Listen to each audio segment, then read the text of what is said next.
Traders Corner is brought to you by IG.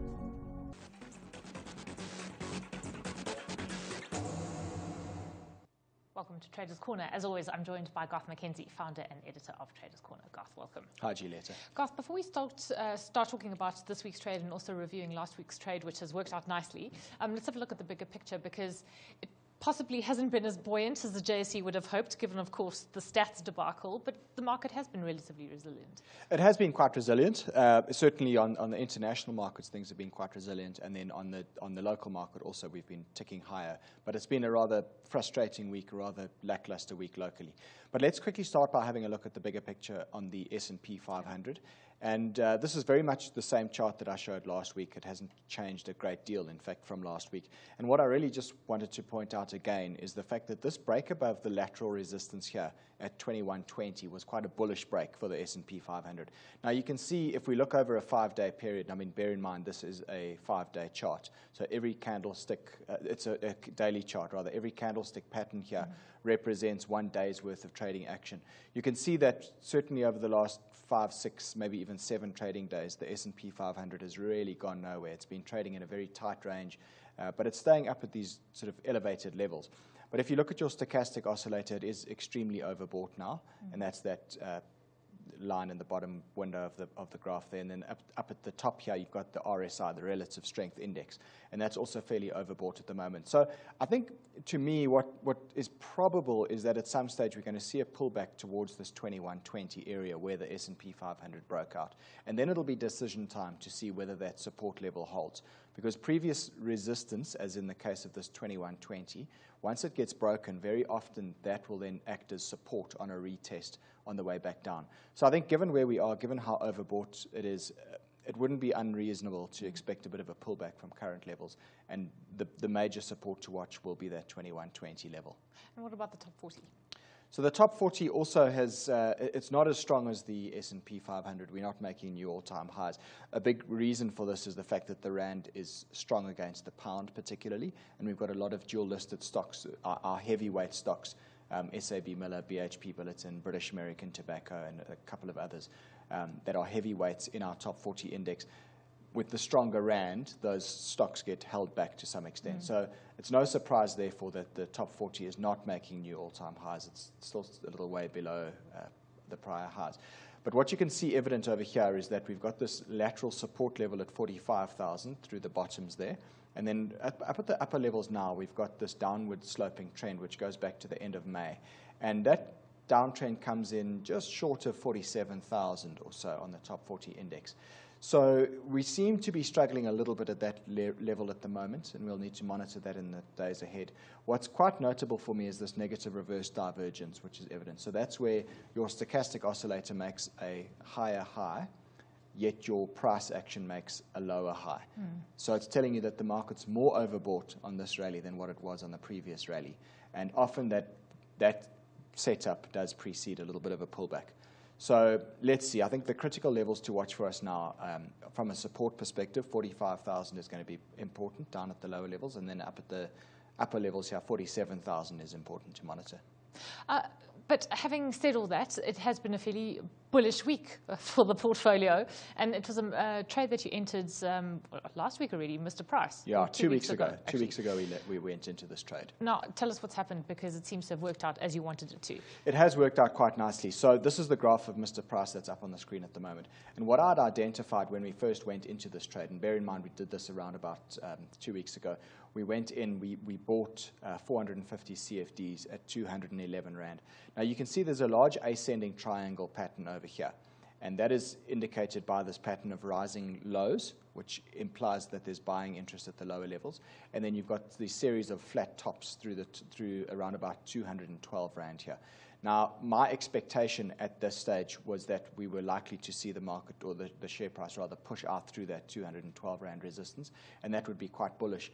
And we were looking for a move up to about 225 Rand as a minimum target.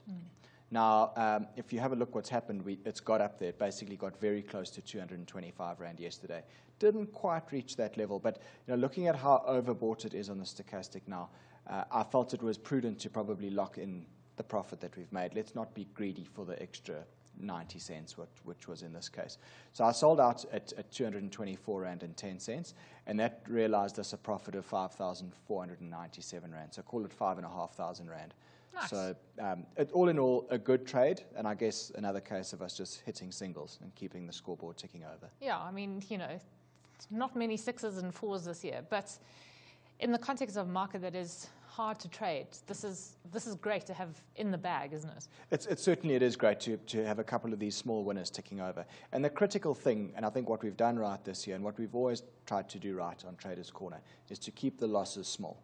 If you can keep your losing trades small, then the winners generally will take care of themselves. And I think we've done that well this year. We've managed the risks well. So we haven't had a huge number of winning trades, but we've had the losing trades. They've been small, and the winning trades have been big enough to actually ensure that we're positive for the year. And actually, the scoreboard is moving forward, albeit at a slow pace, but it's moving forward. Yeah, well, that's very encouraging, I'm sure. Garth, and then this week's trade, you're turning to a real gold bull. You and Simon Brown, I don't know what's going on, but before we get to the stock that you're going to be entering into, what do you make of what's happening to the gold price? Yeah, maybe we've been drinking some of Clive Roffey's coffee. I don't know, but it does look good. Look, the gold sector at the moment is probably the strongest sector on the overall market, and I think we need to accept that. I mean, I've always said trade what you see, and what we see here is a fairly bullish picture for the gold sector at the moment. This is a chart of the gold price, and what's interesting about it is that it's been in an uptrend the whole year. Nice steady pattern of higher lows and higher highs. And what we see over here is an upward trend that goes back to late May, and you can see that has been retested recently on this pullback. And also, if we just analyze this chart of the gold price a little bit more, this consolidation that we've seen over the last 3 weeks or so has been very controlled, very healthy in a sense. And in an upward trend, that's often what you see. You see these strong moves to the upside followed by relatively safe, healthy pullbacks, and that's exactly what we're seeing here now. If you take a look at your stochastic oscillator at the bottom of the page there, you can see that it's fairly oversold now, and it's making positive reverse divergence. So that is usually a good sign. So the fact that we're getting that on the stochastic, combined with the fact that we've got this upward trend holding on the gold price as well, to me, that looks like the next move for the gold price probably is to the upside. And if that is the case, then most likely we want to be buying some of the stronger gold shares in our market. I mean, if you talk about setting up high probability trades, you don't want to get caught in kind of wild swings either way, do you? So when you talk about sort of a nice, steady pullback and a consolidation, is that the kind of thing that would indicate for you that maybe there's a good time to enter a stock or a metal? Yeah, I think in a rising trend, if you get these nice controlled, healthy pullbacks like what I've just showed on the gold price there, that is a good sign. And then invariably, it does result in this sort of upward stairway type of pattern. So the trend is your friend, and in this case, the gold price is trending up. So it's a buy the dips type of environment still. And for that reason, I still look at that gold price chart with a bullish eye, and similarly for the gold shares at the moment. Okay, but you picked one in particular, and that's DRD Gold. So one of the most marginal of South African gold miners, but technically, obviously, it looks appealing. It does look appealing, and also remember that in a rising gold price environment, the marginal miners will often do the best, and that's why we've seen the price of DRD Gold do very, very well this year. From a technical standpoint, and bear in mind, I'm really just looking at this trade purely based on the technicals and the price action that I see in the chart here. From a technical standpoint, this is a bullish-looking chart setup. You can see DRD Gold recently pushed up to a new high, close to 13 Rand per share, and it's since been consolidating into a falling wedge type of pattern. Now, typically, a falling wedge pattern like this is a consolidation or it's a continuation pattern within a rising trend, and usually you would expect that pattern to break out in the direction of the trend. In this case, that, of course, would imply an upside breakout. So I'm expecting it to move high. I'm probably expecting it to go back to the recent highs. And if I look at the stochastic oscillator here, there's positive reverse divergence evident. That is where my stochastic is now starting to make a lower low, yet the price action of the share price itself is starting to make a higher low. And that is a bullish setup, and usually that results in a breakout to the upside, and it'll result in a continuation of that upward trend. So based on that, I have decided to go long on DRD Gold this week. I've gone long at 10 Rand 28 per share with a stop loss at 9 Rand 50. So it's a relatively loose stop loss, but I want it to be loose just to allow myself a little bit of breathing space on the trade. And then I'm looking for a target of 12.50. So that's up towards the upper end of where it reached in early July. I'm not going to be too greedy, but that still gives us a decent risk-to-reward ratio of more than 2 to 1 on this long trade. Yeah, well, I mean, if you take us through the mechanics in greater detail, I guess that'll be illustrated there. Yeah, so we're buying it at 10 Rand 28. My stop loss is 9 Rand 50.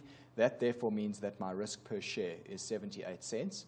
I'm risking only 1% of our capital on this trade. So 1%, and we've got 278,000 Rand at our disposal right now. 1% of that is 2,780 Rand. I take that capital risk of 2,780 Rand and I divide it by 78 cents. And that gives me 3,564 shares. So I'm rounding that off to 3,600 shares. My target is 12 Rand 50 in this case. And that implies, therefore, that my risk-to-reward ratio is 1 to 2.84. So that's quite a good risk-to-reward ratio, notwithstanding the fact that the stop loss is relatively loose here.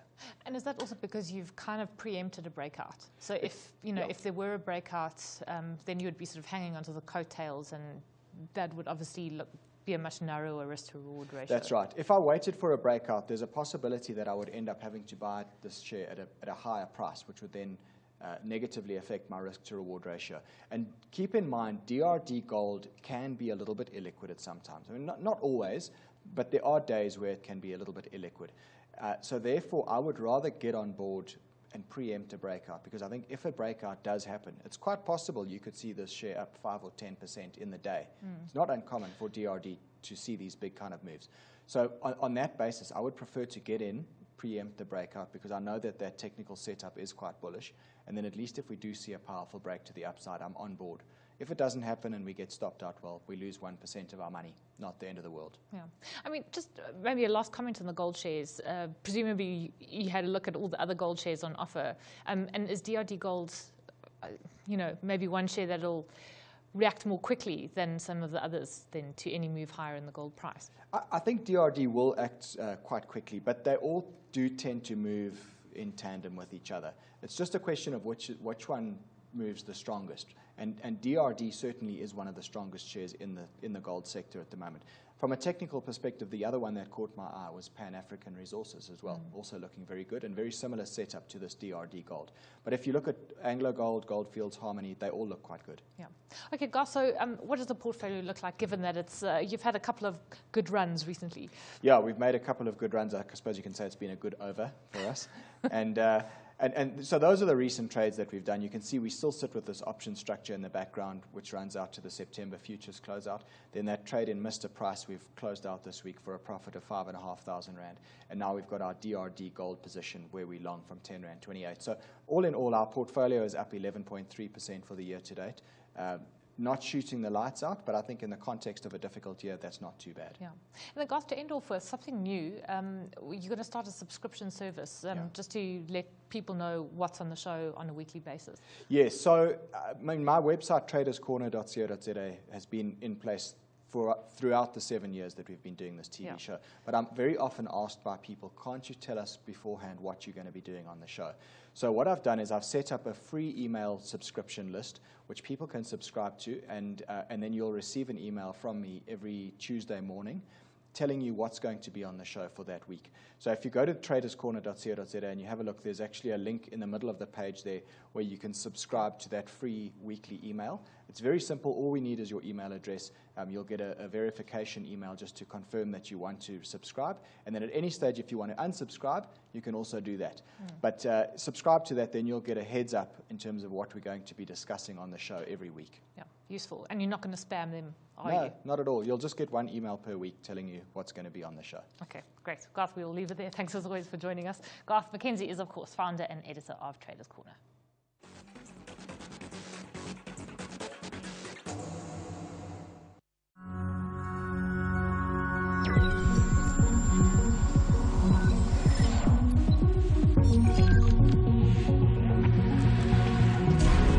Traders Corner is brought to you by IG.